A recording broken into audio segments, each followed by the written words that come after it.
Hey guys, I'm Caitlin. I'm here at Wild Roots Market Garden. I am a gardener and a blogger and a backyard chicken keeper. My husband and I do this together, and we are so excited to be able to be with y'all today virtually for the virtual Earth Day Fair with Piedmont Environmental Alliance. I was so excited to be asked to give a talk to y'all about getting started with growing a vegetable garden. So that's what I'm going to do today. I am here in my garden, which means that there are my 17 chickens are running all around. My kids are all around. So if you hear chickens, if you hear kids, this is just us kind of living our life.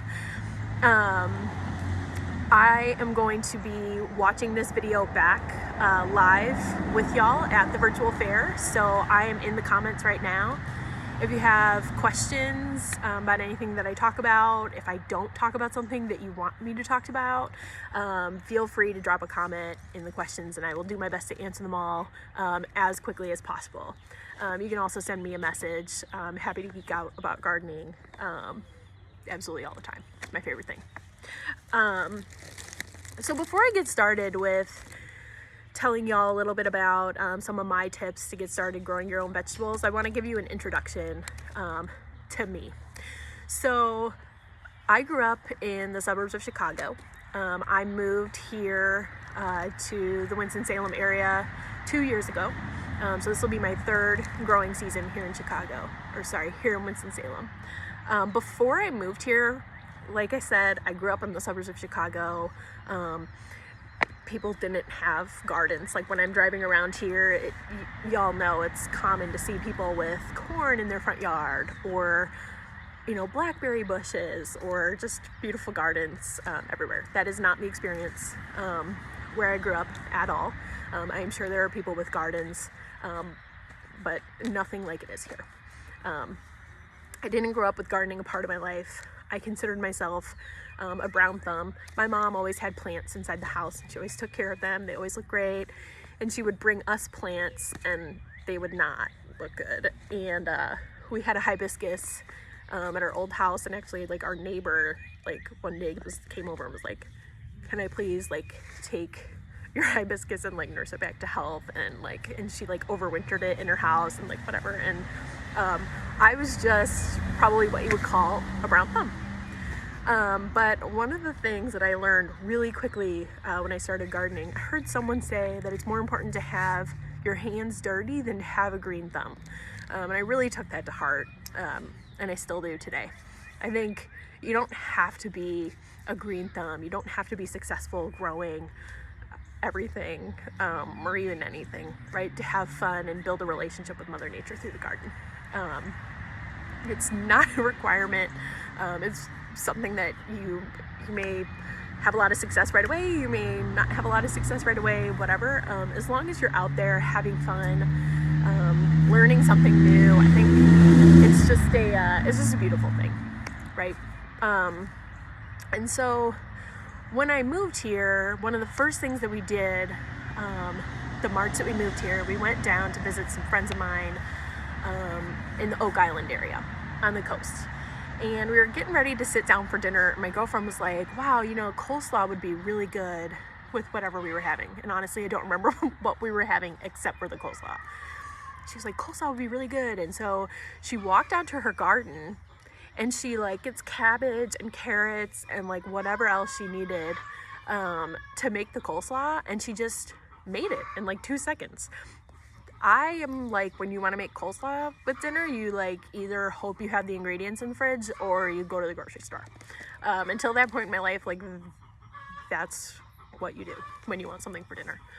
And so when that whole experience probably sounds trivial to some people, but to me, I really think of it as a pivotal moment in my life, because gardening has changed my life. It's changed who I am as a person.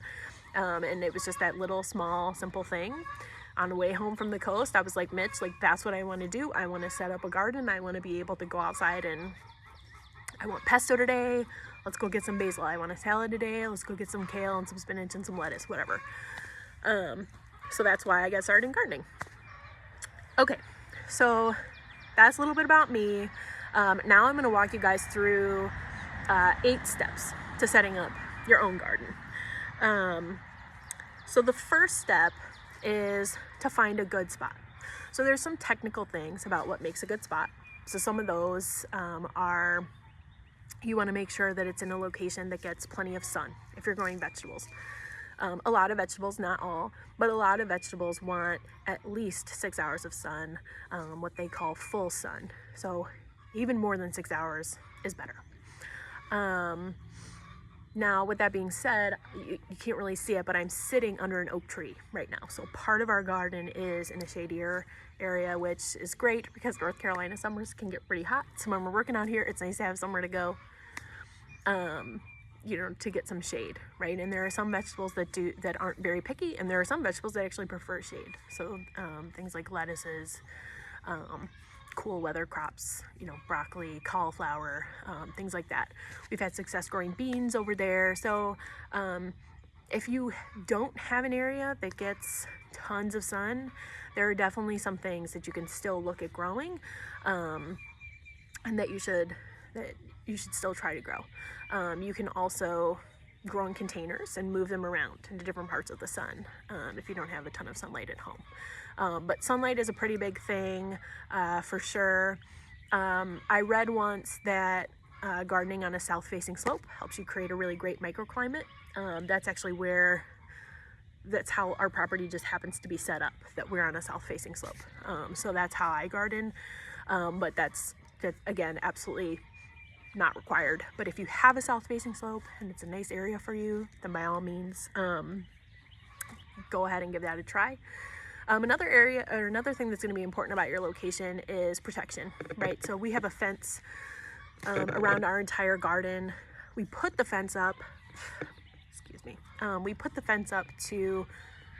for like deer and rabbits, which we have absolutely no problem with here in where we are specifically. I think because we're on a really busy road. We also have a big privacy fence around our whole house as well. So we don't really have issues with either of those, but I'm glad we have the fence, and we actually had to raise it this year because of our chickens. So they are garden destroyers. We love them so much. They make beautiful rainbow eggs, but they are not garden friends, at least for my garden. So somewhere that has protection, I've heard about cats that use raised beds as litter boxes. I've heard of people's dogs that eat their vegetables. So protection is going to be another important thing for your environment. But with the technical stuff out of the way, I think the most important thing about picking a location for your garden is going to be somewhere that you want to be. So you hear people say a lot, put your garden somewhere that's near your kitchen so that you have all the ingredients for whatever you're trying to make, and it's really close, and you whatever. If that is what you're about, then absolutely do that. I think that's great. But it doesn't have to be near your kitchen, just somewhere that you want to be. For us, it's under that big oak tree. This is our favorite part of our yard. My husband always says that if the oak tree fell down, he wouldn't even want to live here anymore. That's how much he loves it. So and also just do what you can to cultivate your garden into a place that you really want to be. So our first couple growing season, we focused on growing like as many vegetables as possible. This year we took some space, and actually where I'm sitting right now is some bamboo sheets that we found actually on the side of the road, and we laid them down for like a yoga area. I come here and meditate, I listen to audiobooks. It's just a place that I want to be. So I would say that's probably the most important thing. Maybe sun has a beat because it's so important for vegetables. But yeah, so that's about finding a good spot.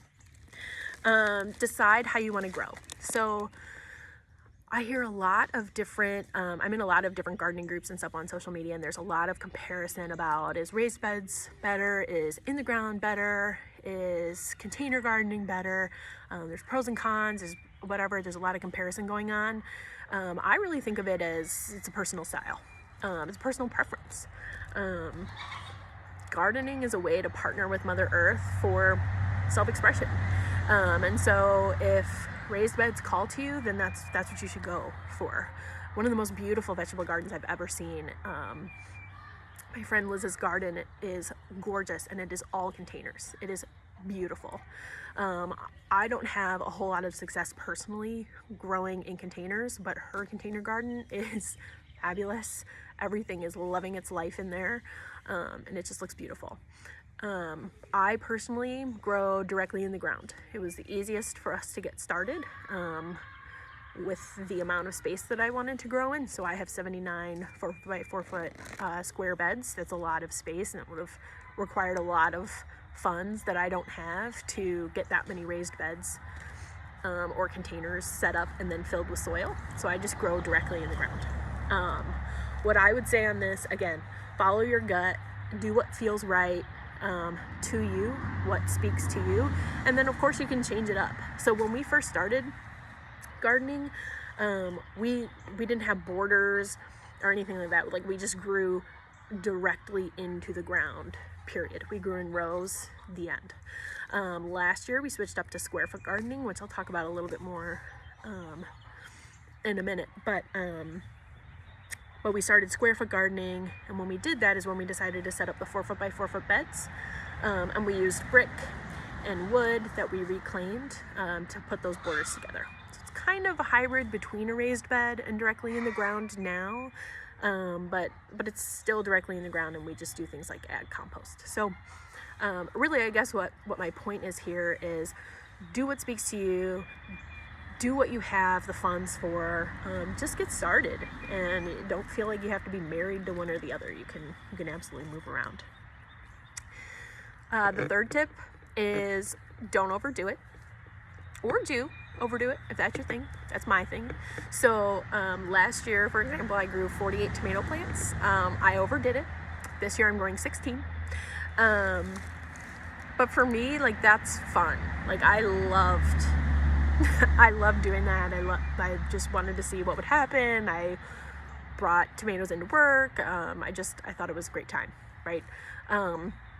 If my chickens hadn't destroyed so many of my tomatoes last year because our fence wasn't tall enough, I would have had even more to give away, right? So the point here is do what you feel like you can handle.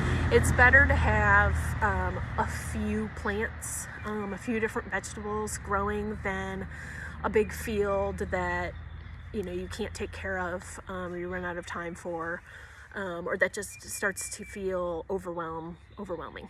You don't want to feel overwhelmed when you're gardening. It should be something that's relaxing, that helps you reduce stress. So be careful not to overdo it. Don't let gardening stress you out.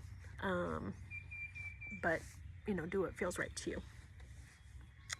The next thing I'm going to talk about is giving your soil some love. So soil is something that I am still learning about, but one of the things I really quickly learned when I started gardening is how important soil is. Soil is a living, breathing ecosystem. There's so much going on in the ground that you can't always see, over and above just earthworms, which my kids and I love seeing in the springtime and all year, really. But there's so much going on under the ground, and taking care of the soil is such a good way to give back to our planet. Things like composting, helping sequester carbon in the soil, turning your kitchen scraps and food waste into something that can give back to the garden and add nutrients to the soil. It's just such a beautiful thing.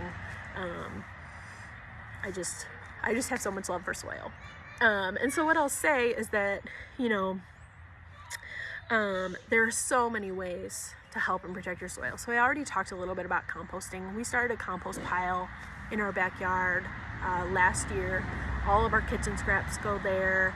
All of our pine shavings from the chicken coop go there. Leaf mulch, everything like that. We're getting compost delivered actually tomorrow because we need more than what we have. So our soil here,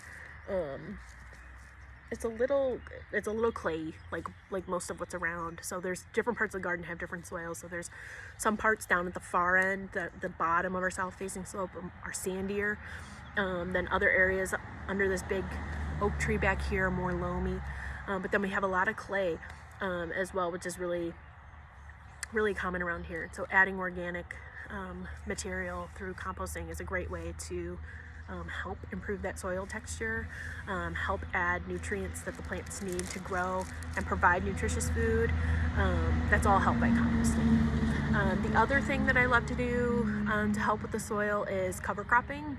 And so what cover cropping is, you can do it a ton of different ways, but the one that we use most often is in the fall after we pull most of the stuff, the summer annuals out of the garden. We go ahead and lay down a cover crop, which I buy the winter mix from So True Seed, which is a open pollinated heirloom seed company out of Asheville. We get their winter mix and then we lay it down, or we direct seed it into the beds, and then it grows all winter long. It doesn't die in the winter, and then by the time you're ready for spring, go ahead and cut it down. And all winter it helps with things like soil erosion. Its root system helps keep the soil in place.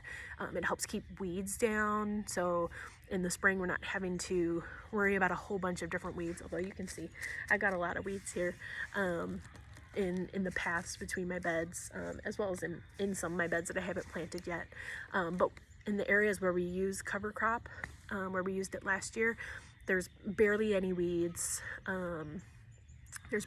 There. And then when you cut it down in the spring, you can use it as a green mulch, and it protects the soil, adds nutrients back into the soil, and makes your soil very healthy in a really regenerative way for when you go to plant. And we'll do that in a couple weeks in some of these beds. The other thing that you can do related to soil, the NC Cooperative Extension, they do soil testing. I'm not sure with everything with social distancing and stuff right now exactly like how that's working or what the wait times are, but it is a great option that you can look into to see kind of, are there any contaminants in my soil that I should be worried about when I'm gardening?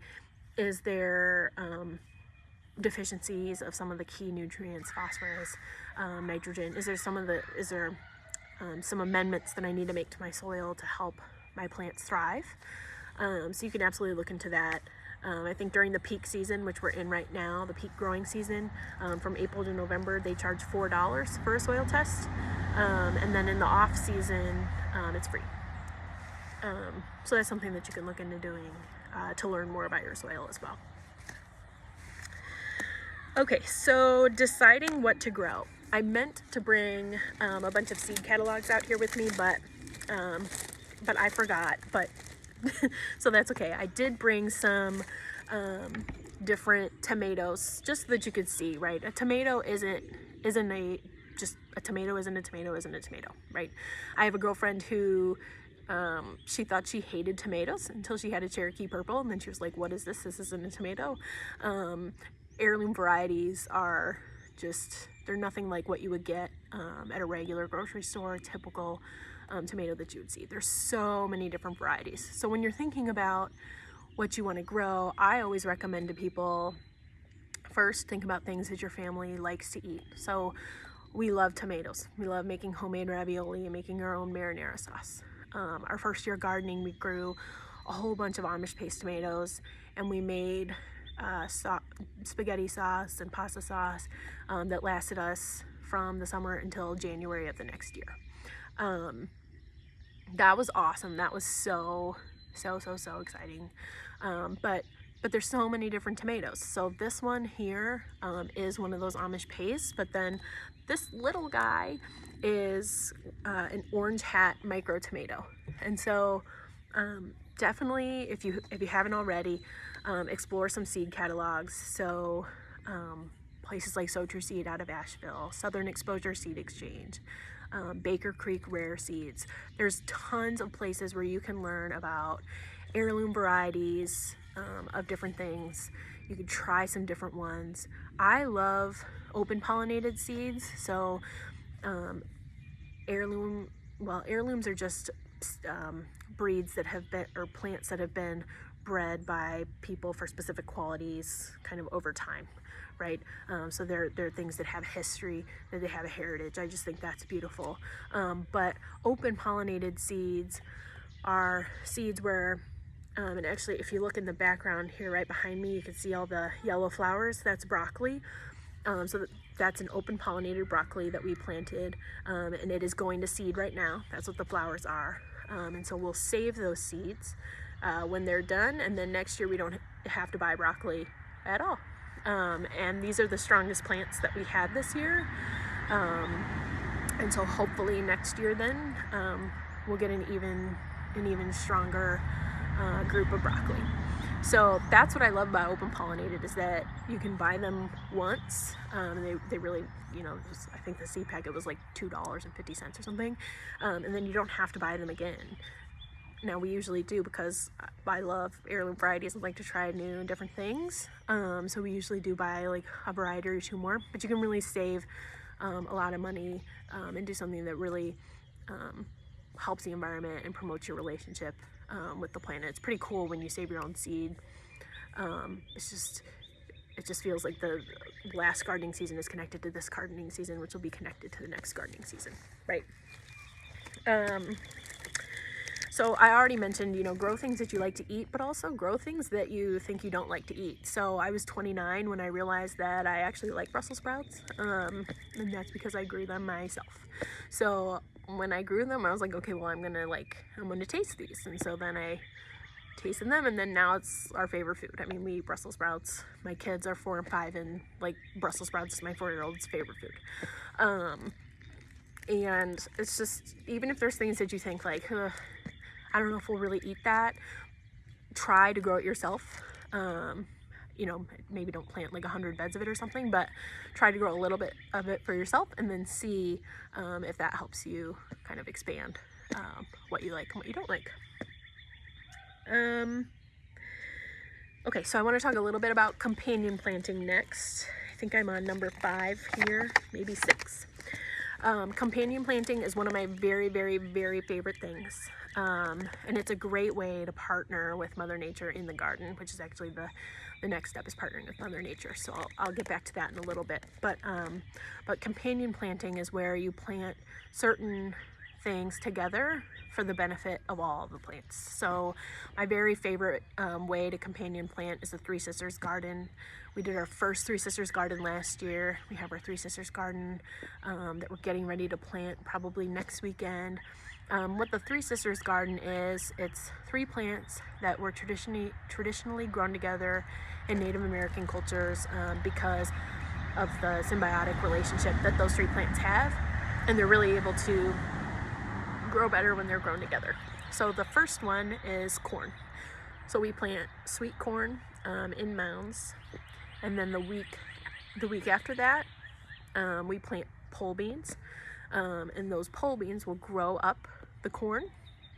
So it gives them, you don't have to use a trellis then for your pole beans, because the corn is the trellis for your pole beans, which is pretty cool.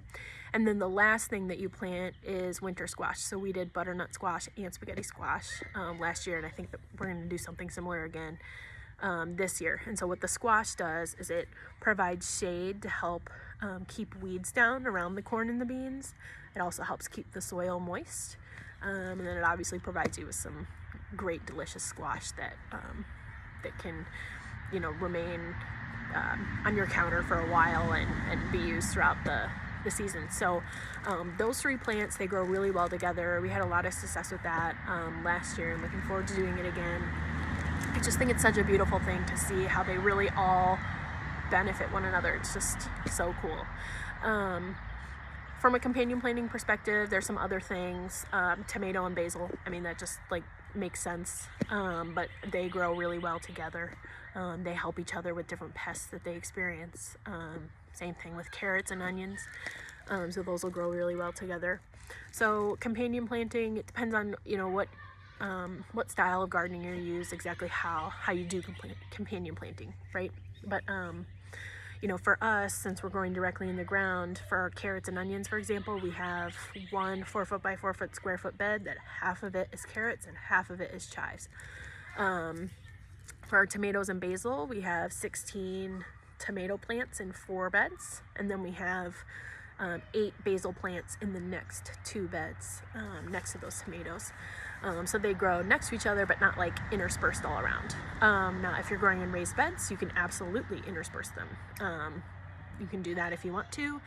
You don't have to. You can just grow them next to each other. You also can just, you don't have to companion plant them together. It's not like if you're only growing tomatoes, you have to grow basil now, because tomatoes need basil as a companion. It's not like that. It just could be helpful. If you're growing in containers, put those containers next to each other, right? So there's a lot of different ways to companion plant. And then in a similar vein, the next step, working with Mother Nature. So, you know, it's also great to, I don't think of myself as a flower gardener, although my husband loves flowers.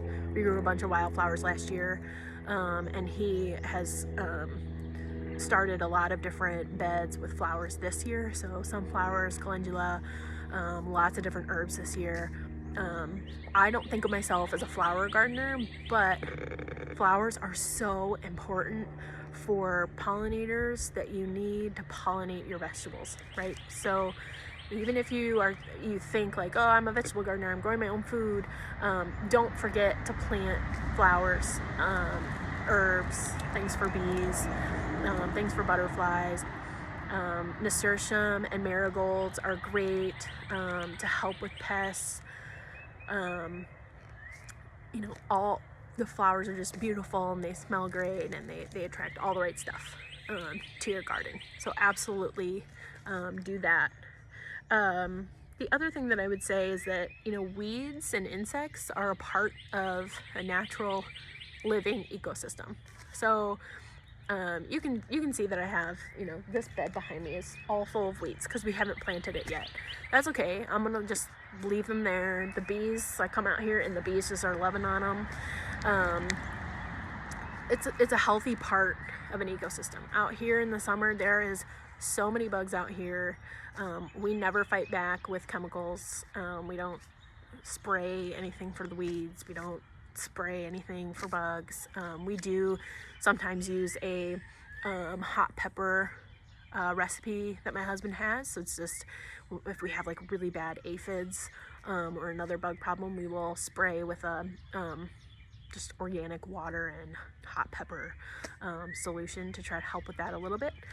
But mostly what we do for pest control, we're out here and we just kind of look at our plants and pick little caterpillars off and do different things to try to help. That's most of what we do. And we do have chickens, and they help with bugs a lot. They love eating all the caterpillars that we pick off our plants. We come out at night and we you know, we look for slugs and all different kinds of things. So we try to be really, really hands-on with our plants. Chemicals are just dangerous from a pollinator perspective. They can also be dangerous for your plants too. And to me, it's my love of gardening is so closely related to my love of our planet that I don't want my garden to do anything that's going to hurt our planet, which is why I stay away from chemicals. I would rather have less food and a healthier planet than, you know, maybe a bigger harvest this year than doing something that's going to hurt the earth. The other thing to help with pests naturally is crop rotation. So I'll let the motorcycle go by. So the last year we grew our tomatoes over in that part of the garden, and this year we're growing them back here. And so what that does is any insects that could harm tomatoes or that were in the soil last year, or any disease that was there, or anything like that, now it's over there and the tomatoes are over here. So they're automatically given a little bit of protection. If you kept growing tomatoes in the same spot year after year after year, things that could harm those tomatoes are just there. They're in that soil, and so your tomatoes are going to have to work harder to keep those pests. So crop rotation is a really good idea. I try to write down where I'm planting different things so that next year I remember and I can move them around. as much as possible. So that's just another important natural way to help. And then the last one, before I wrap up here, is just to experiment and have fun. So if you're like me, when you get into gardening, you're probably going to do, a lot of reading, listening to podcasts, exploring blogs online, researching in different Facebook groups for gardeners, learning about all different kinds of ways that you can do things. And you're going to hear a lot of things from experts, right? Experts are going to tell you like, hey, do it this certain way. And that's great. And I follow expert advice a lot, but what I want to make sure that everyone is clear on is that if your gut is telling you like, I want to try something like this, my seed packet says this is the spacing that they need and that they need to be in rows, but I want to try square foot gardening and put things a little bit closer together, do that. If it says like don't grow these two things next to each other because they're not going to do well, but you want to just try it and see what happens, just do that. I think experimenting in the garden and learning through experiences and learning through decisions that you make, and just seeing how different things happen, it's like the entire fun of gardening, at least for me. So it's a big experiment. My kids love it. They love to experiment. They love to try different soil mixes or different things and see like how the plants grow in different ones or different watering situations or whatever. So just have fun, just follow your gut, don't be afraid to make mistakes. Making mistakes is the best way to learn, and it's the best way to just have a fun time, right? So yeah, those are my 8 tips to getting started growing your own food. I hope that y'all enjoyed this and learned something from it. Again, if you have questions, please reach out to me. You can follow along on my blog page. I try to share advice, different things I've learned, kind of what's going on in my garden throughout the year, and I'm always happy to answer questions from anybody. So happy gardening, happy Earth Day. Thanks for being with us, and talk to y'all soon.